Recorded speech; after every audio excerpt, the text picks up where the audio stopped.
Udara pagi di kaki Gunung Rinjani terasa renyah dan dingin, menusuk hingga ke tulang. Matahari baru saja mengintip di balik deretan puncak yang menjulang gagah, memancarkan cahaya keemasan yang perlahan menghalau kabut tipis. Bagi Hilma dan 20 orang teman-temannya, hari itu adalah awal dari petualangan yang telah lama mereka impikan.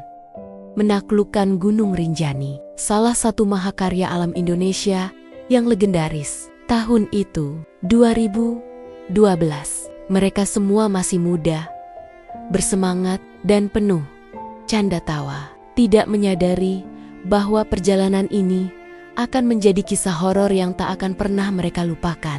Sebuah babak kelam yang akan membayangi hidup beberapa di antara mereka. Selamanya, rombongan besar itu dibagi menjadi 3 kelompok kecil, masing-masing dengan pemandu lokal yang berpengalaman. Hilma berada di kelompok kedua bersama Aldo, ketua rombongan mereka yang berharisma, dan beberapa sahabat dekatnya. Sebelum melangkah masuk ke gerbang pendakian yang megah, mereka singgah sejenak di sebuah warung kecil milik seorang nenek tua berwajah keriput, namun matanya memancarkan ketajaman yang aneh. Nenek itu menyuguhkan teh hangat dengan senyum tipis, namun suaranya yang serak menyimpan nada peringatan. Dia menatap Aldo dalam-dalam. "Nak, kalau nanti kalian turun, pastikan kembali lewat gerbang ini ya. Sudah saya beri palang, biar yang ikut dari dalam tidak bisa pulang." Kata-kata itu terdengar samar. Mungkin hanya klinik orang tua, pikir mereka. Namun, entah mengapa peringatan itu sedikit mengusik pikiran Aldo. Dia mengangguk sopan, meskipun hatinya sedikit bertanya-tanya. Mereka tidak tahu bahwa peringatan sederhana itu adalah awal dari benang merah peristiwa-peristiwa mengerikan yang akan segera mereka alami. Pendakian hari pertama berjalan lancar. Pemandangan hijau yang membentang luas, kicauan burung yang merdu, dan aroma tanah basah memenuhi indera mereka. Tawa dan semangat membakar hati para pendaki muda itu. Mereka berfotoria, bercanda, dan saling menyemangati. Pemandu mereka, seorang pria parubaya bernama Pak Mamat, bercerita tentang keindahan Rinjani yang mistis dan sesekali mengingatkan untuk menjaga sopan santun di gunung. Malam pertama berlalu dengan damai di dalam tenda, di bawah taburan bintang yang tak terhitung jumlahnya. Kelelahan setelah seharian mendaki membuat mereka tertidur pulas. Menunda pikiran tentang peringatan nenek tua itu, hari kedua dimulai dengan semangat yang sama. Namun kali ini jalur menurun yang mereka lalui terasa lebih terjal dan licin. Sekitar pukul 11 siang, kejadian pertama yang ganjil mulai terjadi. Matahari yang tadinya bersinar terik tiba-tiba tertutup awan pekat. Suasana cerah berganti menjadi gelap mendadak, seolah-olah waktu melompat ke sore hari yang mendung. Kilat sesekali menyambar di kejauhan, diikuti guntur yang menggelegar. Hujan deras pun mengguyur mereka tanpa ampun, memaksa mereka berhenti dan mencari tempat berteduh seadanya. Aneh sekali, tadi pagi masih cerah, gumam Hilma sambil merapatkan jaketnya. Mungkin memang cuaca gunung tidak bisa ditebak, jawab Rizka, temannya, berusaha berpikir positif. Namun, kegelapan yang tiba-tiba itu terasa lebih dari sekadar perubahan cuaca biasa. Ada aura dingin yang menyelimuti hutan, seolah-olah ada sesuatu yang mengawasi dari balik pepohonan. Hujan akhirnya reda beberapa saat kemudian, dan mereka melanjutkan perjalanan dengan langkah yang lebih hati-hati. Saat menjelang sore, kelompok Hilma berhenti untuk beristirahat di sebuah pos. Pemandu mereka, Pak Mamat, pergi mengecek tenda persediaan makanan yang sudah dipasang oleh tim porter di depan. Tak lama kemudian, Pak Mamat kembali dengan wajah sedikit tegang. "Tenda persediaan kita robek," katanya singkat. Aldo dan beberapa orang lain segera menghampiri. Benar saja, tenda berwarna oranye itu sobek di beberapa bagian. dan beberapa bungkus makanan tergeletak di tanah. "Babi hutan, Mas," ujar Pak Mamat mencoba menjelaskan.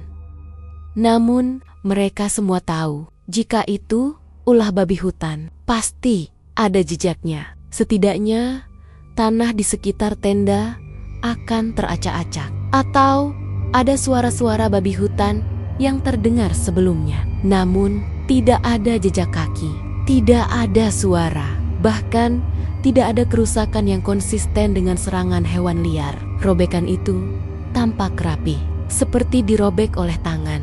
Kecurigaan mulai merayap di benak mereka. Namun mereka berusaha menepisnya. Malam itu, mereka mendirikan tenda di sebuah dataran lapang. Suasana menjadi lebih hening dari biasanya. Canda tawa yang mengiringi hari-hari sebelumnya kini berganti dengan obrolan yang lebih pelan, diselingi bisikan-bisikan cemas. Kemudian, kejadian paling mengerikan yang menguji mental mereka terjadi.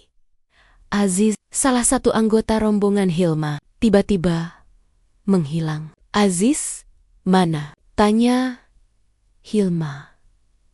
Menyadari temannya tidak ada di sekitar tenda, kepanikan merebak. Mereka memanggil-manggil namanya, mencari di sekitar area perkemahan. Namun Aziz tidak ditemukan. Hati mereka menciut. Hilang di gunung adalah skenario terburuk yang bisa menimpa seorang pendaki. Setelah mencari hampir 2 jam dengan bantuan pemandu dan kelompok lain, Aziz akhirnya ditemukan. Dia duduk meringkuk di bawah pohon besar, sekitar 100 meter dari area perkemahan. Dalam kondisi yang membuat semua orang terkesiap, pakaiannya compang-camping, wajahnya pucat pasi seperti mayat, dan tatapan matanya kosong. "Aziz, kamu kenapa? Kamu kemana?" Aldo menghampirinya dengan cemas. Aziz hanya bisa bergumam. Suaranya sangat pelan.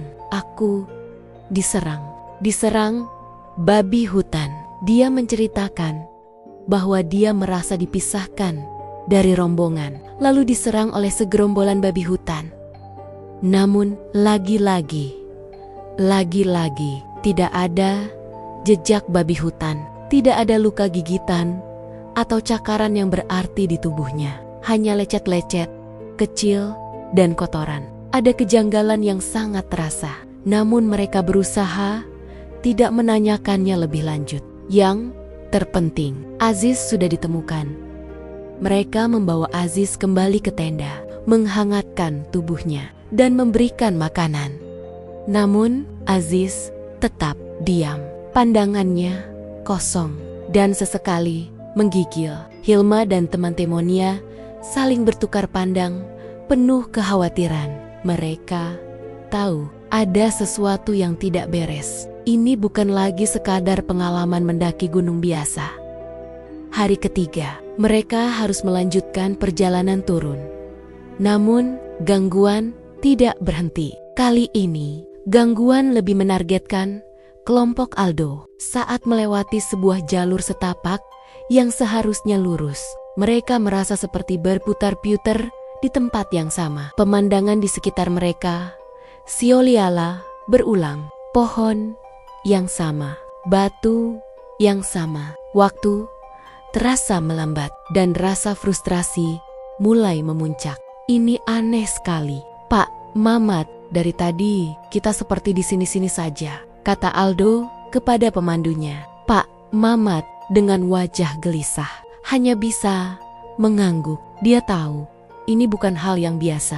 "Ada yang mengganggu, Mas," bisiknya pelan.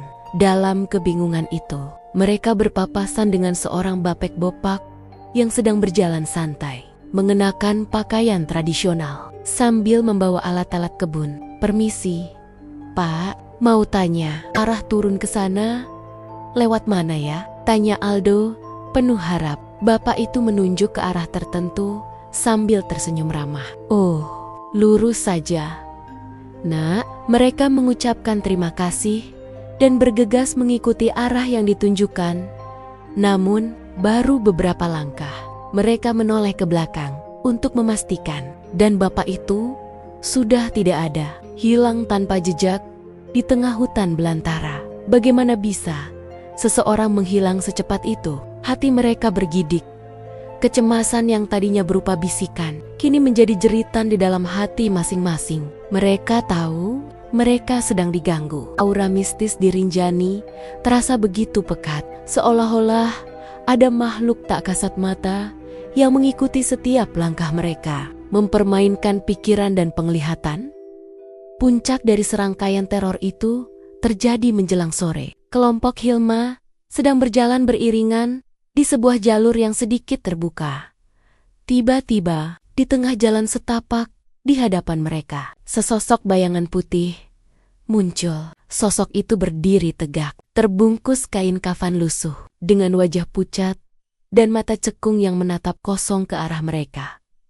Pocong, teriakan pecah dari salah satu teman mereka. Semua mata tertuju pada sosok menyeramkan itu. Dalam hitungan detik, darah seolah mengering di pembuluh darah mereka. Tubuh mereka mendadak lemas. Lutut terasa lunglai. Detak jantung berpacu kencang di dada. Ketakutan yang membeku merasuki setiap inci tubuh mereka. Pocong itu berdiri diam selama beberapa saat yang terasa seperti keabadian, seolah menikmati kengerian yang menyelimuti para pendaki. Lalu, perlahan, sosok itu melayang mundur, menghilang di balik semak-semek yang rimbun. Mereka semua terdiam, membeku di tempat dengan napas turinggingga dan mata terbelalak. Kejadian itu terasa begitu nyata, terlalu nyata untuk disebut halusinasi kolektif. Kepanikan hebat melanda. Mereka bergegas berlari, tidak peduli lagi dengan jalur atau keselamatan. Yang penting, menjauh dari tempat terkutuk itu. Namun, teror belum berakhir.